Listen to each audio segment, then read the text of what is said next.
fastest racing car I've ever driven? This is it here, the Great British Jaguar. We raced this at the Le Mans 24-hour race in France. It's a race that goes on every year. The manufacturers use this race to not only make a statement about how fast their cars are, but how reliable they are for the long, long runs. This thing was a beast of a car. It did 248 miles an hour down the straight in the daytime. At nighttime, even faster, 251 miles an hour in the dead of night, because the cool, dense air of nighttime makes more horsepower for the engine. But this was a fascinating car. It was the best car on the racetrack. I was in the best team. But this race has an unusual rule. The track is 7 miles long, road course. The rule is the mechanics cannot work on the car until it's in the pit lane. So if anything breaks, the driver is expected to somehow jimmy rig this thing to get it back to the pit lane. Now, mechanics love to poke fun at drivers. Mechanics will tell anybody who listen that the most useless pieces of equipment that they bring on any race weekend is probably the drivers. And they'll tell you that if the driver had any significant decision-making to make, the team would implode fairly quickly. And of course, they poke at us and we poke right back at them. Unfortunately, sometimes they end up being right, to the embarrassment of the driver. And that happened here in my very first race in 1988. We had the fastest car.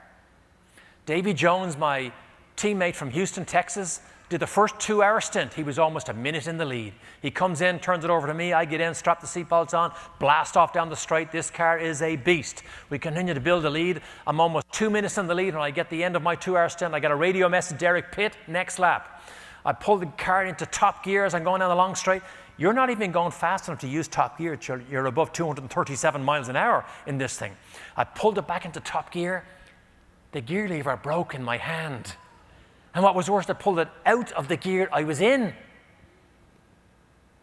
So the car pulled off to the side of the road. Couldn't drive. I'm in neutral. I jump out. I see exactly what was wrong. The gear selector fork that's connected to all the gears in the gearbox, it's a steel rod that comes out of the gearbox. It's about 6 inches long, solid steel. Somebody had drilled up the middle of it to make it lightweight.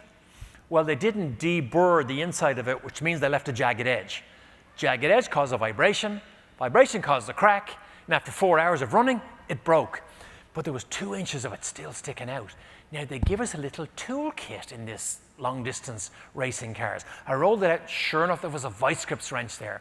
So I get out. I lift up the bodywork where the word cut is. I push it over. I lean in over the wheel. I get the vice grips wrench on, and I can feel all the gears. And I think if I can just yank this thing into any gear, it's a V12 Jag engine. I can drive it back to the pits. We can salvage something, get it fixed. 20 more hours to go.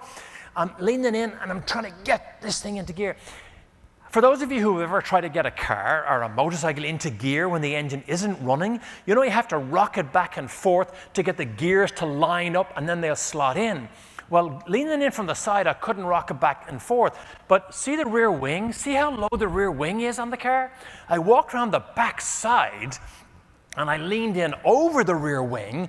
Now I get on the gearbox, and I can feel all the gears, but the only way I can start making this thing rock back and forth is I slowly started doing these pelvic thrusts. I'm bent over, the sweat's running off me, I'm out of breath, and I'm giving it everything I can. I'm looking like a dog in heat when I look up and the television cameras had arrived.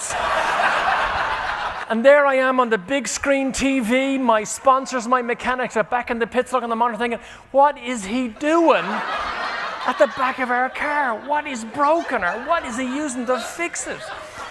I'm over and I can feel it. I give it all I can, and I eventually got it into gear. I was fit to be tied. I threw the tools in. I got the bodywork back on. I got into the car, put my foot in the clutch because it was obviously in gear, fired the engine up, released the clutch. The thing was in reverse.